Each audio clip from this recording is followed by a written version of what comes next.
2026년 6월이었습니다. 스위스의 한 보안 연구자가 웹사이트 설정 오류를 우연히 발견하게 되죠. 네, 단순한 기업 서버가 아니었습니다.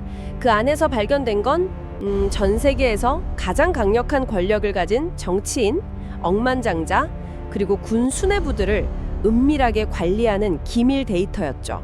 맞습니다. 그런데 제가 이 기록을 보면서 가장 섬뜩했던 건 따로 있습니다.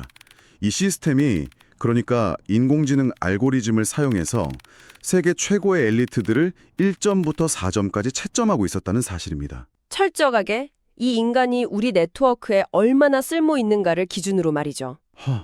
그 명단 속 엘리트들은 자신들의 등급이 매겨진 줄도 몰랐을 거 아닙니까? 그렇죠. 그들은 철저히 통제된 알고리즘의 지시에 따라 특정한 인물의 옆자리에 앉아서 미래의 전쟁이나 인공지능의 향방을 논의하고 있었습니다.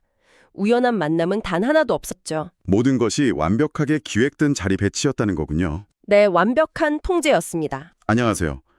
블랙 아카이브입니다. 우리는 흔히 세상의 중요한 결정들이 백악관의 오벌오피스나 국회의 사당 혹은 거대 테크 기업의 투명한 공식 회의실에서 이루어진다고 믿습니다. 하지만 오늘 열어볼 기록은 그 믿음을 완전히 뒤집습니다. 네, 오늘 우리는 그 공식적인 무대에 오르기 전에 권력자들이 은밀하게 주파수를 맞추는 진짜 보이지 않는 회의실로 들어갑니다.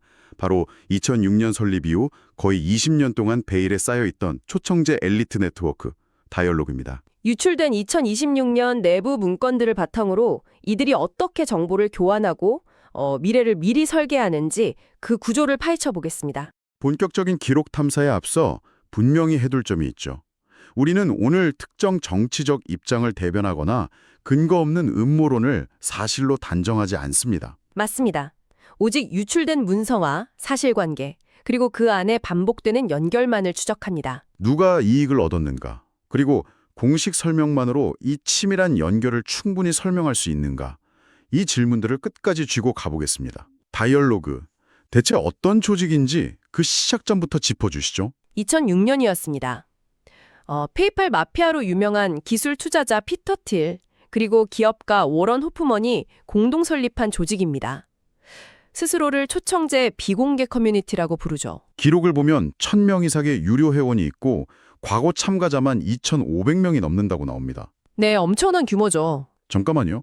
사실 돈 많고 권력 있는 사람들이 모이는 네트워킹 행사는 실리콘밸리나 월스트리트에 흔하게 널려 있지 않습니까?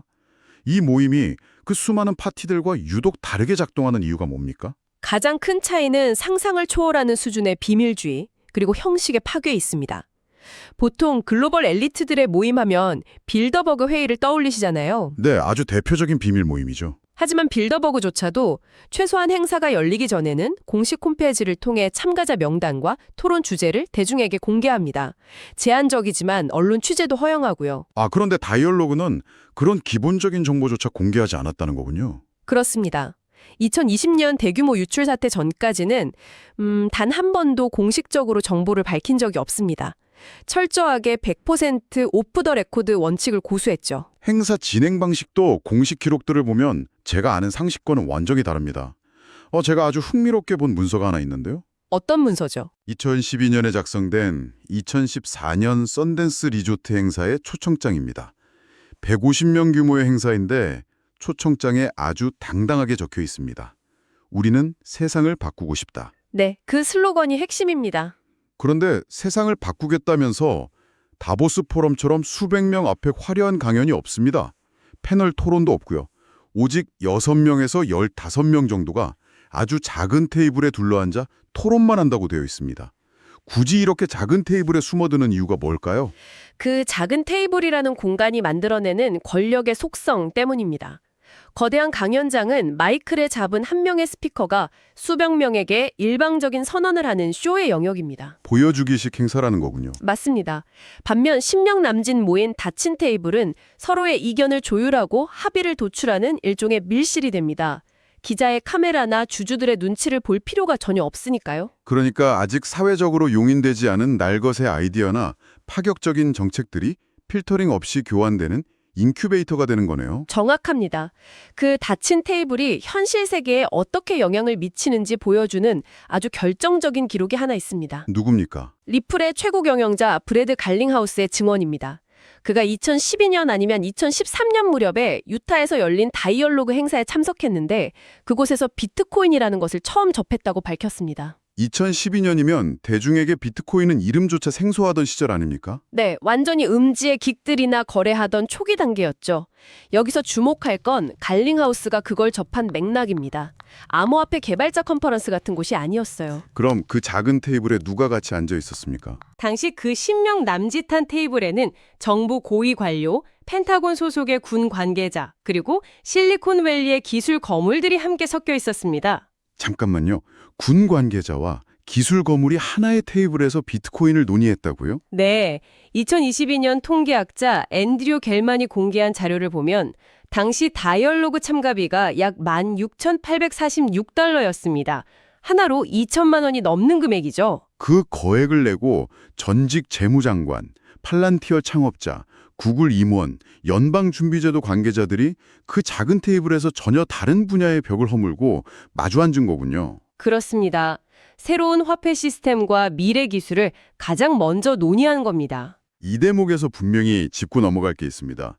이 사람들이 유타의 리조트에 모여서 비밀리 비트코인 코드를 짜거나 시세를 조작했다는 뜻은 아니겠죠. 물론 아닙니다. 직접적인 공모의 증거는 없습니다. 제가 볼 때 이건 일종의 미래를 위한 베타 테스트 샌드박스 같습니다. 대중들은 완성된 정책 뉴스나 제품 출시만 보지만 이들은 그 혁신이 대중에게 내려오기 몇 년 전에 이미 그들만의 샌드박스에서 방향성을 점검하는 겁니다. 맞습니다. 그것이 바로 의제 설정 권력의 핵심입니다.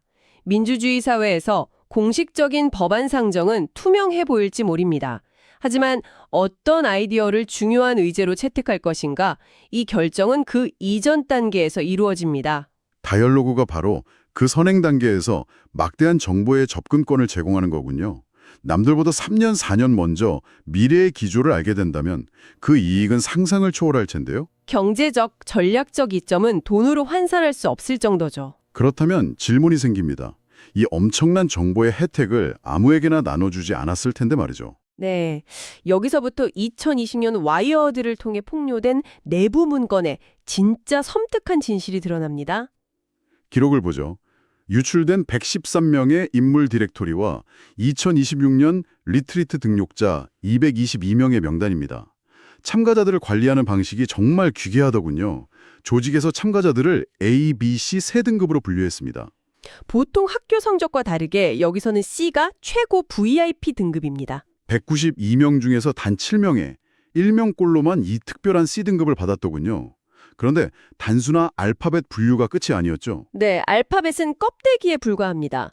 다이얼로그 직원들은 참가자 전원에게 1점에서 4점까지 이른바 부가가치, 밸류에드 점수를 매겼습니다. 철저히 데이터화한 거죠. 그러니까 이 사람이 우리 네트워크에 어떤 자본과 정보의 가치를 가져올 수 있는가, 그 쓸모를 기준으로 인간을 1점부터 4점짜리로 채점했다는 거 아닙니까? 맞습니다. 심지어 프로필 옆에 문화적 적합성 부족, 영어로 푸어 컬처 핏이라는 꼬리표가 붙으면 다음 행사 초대 명단에서 가차없이 삭제됐습니다. 이건 권력자들의 유전자를 골라내는 기업형 우생학이나 디스토피아적인 데이팅 앱 같다는 생각마저 듭니다. 게다가 이 매칭을 직원이 수기로 한 것도 아니지 않습니까? 네, 그 부분이 가장 충격적입니다. 인간의 개입과 우연이라는 변수를 완전히 충족했습니다. 인공지능 알고리즘을 사용해서 이 평가된 VIP들을 어떻게 매칭할지 수학적으로 계산한 겁니다. 인공지능이 좌석을 정한다고요? 직원들은 AI의 추천에 따라 최고 VIP인 C등급들이 한 테이블에 몰리지 않도록 세밀하게 분산 배치했습니다. 10명이 앉는 테이블에 누가 앉을지를 기계가 지시한다는 건데 이 알고리즘이 매칭 금지 리스트까지 운영했다는 기록이 있죠. 네, 두넷 튀어 리스트입니다. 서로 만나면 안 되는 사람들도 알고리즘이 철저히 분리했습니다. 예를 들면 어떤 경우입니까? 시장에서 치열하게 경쟁하는 라이벌 기업의 CEO들이나 정치적 성향이 극단적으로 부딪혀서 시너지가 나지 않을 인물들은 의도적으로 다른 테이블에 앉혔습니다. 반대로 시너지가 나는 사람들은요? 국방부 고위 장성과 방위산업 AI 스타트업 창업자처럼 수요가 완벽히 맞물리는 사람들은 의도적으로 나란히 배치하는 식이죠. 파티에서 우연히 만나 사업 파트너가 된 줄 알았는데 사실은 알고리즘에 여행에 철저하게 계산된 기획된 우연이었다는 거군요. 기획된 우연, 아주 정확한 표현입니다. 나토 유럽연합군 최고사령관 옆자리에 실리콘밸리 AI 억만장자를 앉히도록 통제하는 시스템. 공식 설명만으로는 절대 납득할 수 없는 이거야말로 진정한 권력의 설계 아닙니까? 그렇습니다. 심지어 데이터 수집 항목에는 정치 성향까지 꼼꼼하게 기록되어 있었습니다. 맞아요. 바로 그 정치 성향 데이터에서 우리가 주목해야 할 아주 기묘한 역설이 등장합니다. 2026년 등록자 데이터를 보면 절반 이상이 스스로를 좌파 성향이라고 잡혔습니다. 네, 피터 틸이라는 대표적인 우파 억만장자가 설립한 조직인데 또 참가자 다수가 좌파였다는 건 꽤 흥미로운 지점이죠. 그런데 최고 권력자 그룹인 C등급을 보면 거기서는 또 우파 성향이 2배 이상 많았단 말이죠. 여기서 우리는 이 현상을 단순하게 우파의 세뇌 캠프라거나 특정한 정치 공작 조직으로 치부하는 1차원적인 시각을 경계해야 합니다. 동의합니다. 인터넷에 떠도는 피터 틸이 마쿠에서 세계 정치인들을 조종한다는 유해 헐리우드식 음모론은 오히려 이 거대한 네트워크의 본질을 가려버립니다. 그렇다면 실제 기록에 남은 이들의 관심사는 무엇이었습니까? 2026년 8월 아일랜드 파워스코트 호텔에서 열릴 예정이던 행사의 토론 주제들을 보면 명확해집니다. 제3차 세계대전의 방영, 인공지능과 고등교육의 융합, 나토의 미래, 전장 기술, 딥페이크 등 당면한 글로벌 현안들이었습니다. 굉장히 실용적이고 거시적인 주제들이네요. 그렇다면 시중의 자극적인 루머들은 어떻게 봐야 할까요? 제프리 앱스타인 삼성 논란도 있었잖아요. 그 부분은 기록을 통해 명확히 짚고 가야 합니다.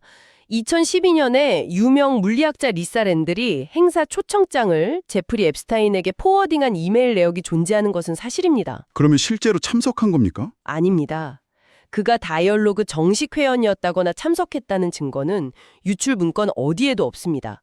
결정적으로 명단에 기재된 제프 앱스타인이라는 인물은 오라클의 전 최고 재무 책임자였던 동명인이었습니다. 아, 최초 의혹을 제기했던 와이어드조차 결국 이 사실을 확인하고 기사를 정정했었죠. 피터 틸 배우설에 대한 반론도 존재하지 않습니까? 네, 2012년 이안 오스본의 이메일 기록을 보면 재미있는 대목이 나옵니다. 피터 틸은 행사에 매번 오지도 않는데 왜 자꾸 그의 이름을 팔아서 사람들을 모으려 하느냐는 내부 불만이 고스란히 담겨 있죠. 결국 이 모임은 특정 개인의 지시를 받는 흑막 결사대가 아니라는 증거네요. 그렇다면 공식 설명이나 이런 반론들을 다 수용한다고 쳐도 의문은 여전히 남습니다. 이들은 도대체 왜 이런 치밀한 연결망을 구축한 걸까요? 이것을 더 큰 관점으로 연결해 보면 권력이 작동하는 방식의 진화를 볼 수 있습니다. 과거에는 세상 어딘가에 비밀 정부가 있어서 명령을 내린다고 믿었죠. 하지만 다이얼로그의 실체가 증명하는 건 명령이 아니라 연결의 힘입니다. 기술 인프라를 독점한 자, 국가 안보를 책임짓는 자, 그리고 거대한 자본을 움직이는 자. 원래라면 서로 다른 규제의 장벽에 막혀 있어야 할 이들이 하나의 유기체처럼 융합되는 거군요. 그렇습니다. 이 연결망의 종착지를 보여주는 매우 불길한 기록이 하나 더 있습니다. 어떤 기록이죠? 1년에 한 번 리조트를 빌려 모이던 이 네트워크가 물리적으로 권력의 중심에 자리 잡으려던 움직임입니다. 2025년 악시오스 보도에 따르면 다이얼로그가 워싱턴 DC 인근 버지니아 지역에 대규모 상설 캠퍼스를 구축하기 위해 부동산을 논의 중이었습니다. 잠깐만요.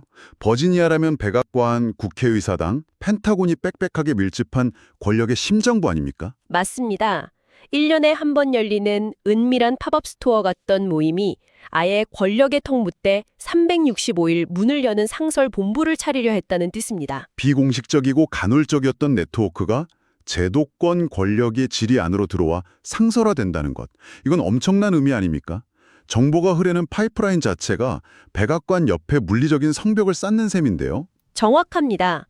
더 이상 휴양지로 날아갈 필요 없이 워싱턴 정책 이반자들과 실리콘밸리 억만장자들이 매주 점심시간에 다음 세대의 군사 예산과 AI 규제를 논의할 수 있는 강력한 인프라가 생기는 겁니다. 정말 생각할수록 압도적입니다. 공식 설명만으로는 이들이 왜 하필 버지니아로 향했는지 완벽히 설명되지 않죠. 자, 오늘 심층탐구에서 다룬 이 거대한 기록들을 바탕으로 3가지 핵심을 정리해 보겠습니다. 첫째, 다이얼로그는 단순한 사겨 모임이 아닙니다.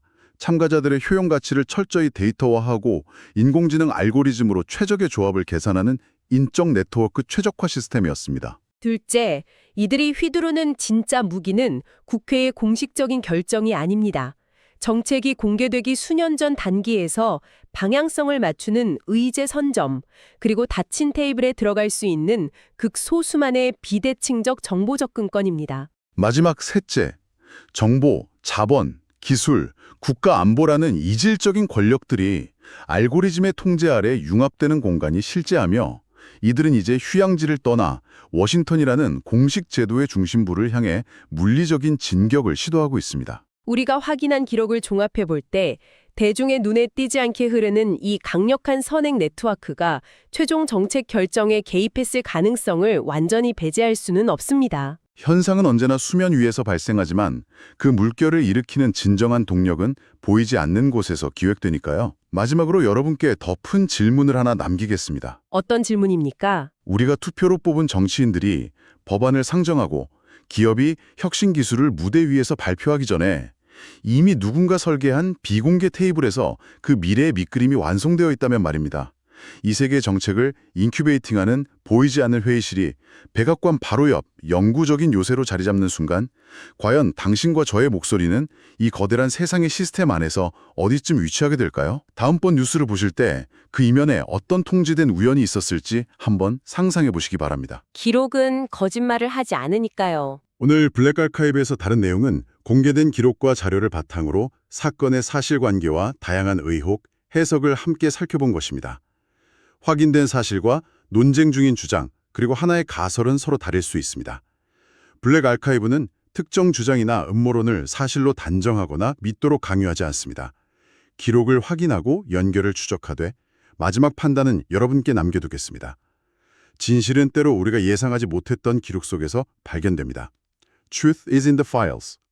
오늘 블랙 아카이브의 기록이 흥미로우셨다면 구독과 좋아요, 댓글, 그리고 알림 설정까지 부탁드립니다. 다음 기록에서는 또 다른 문서를 열어보겠습니다. 끝까지 함께해 주셔서 감사합니다.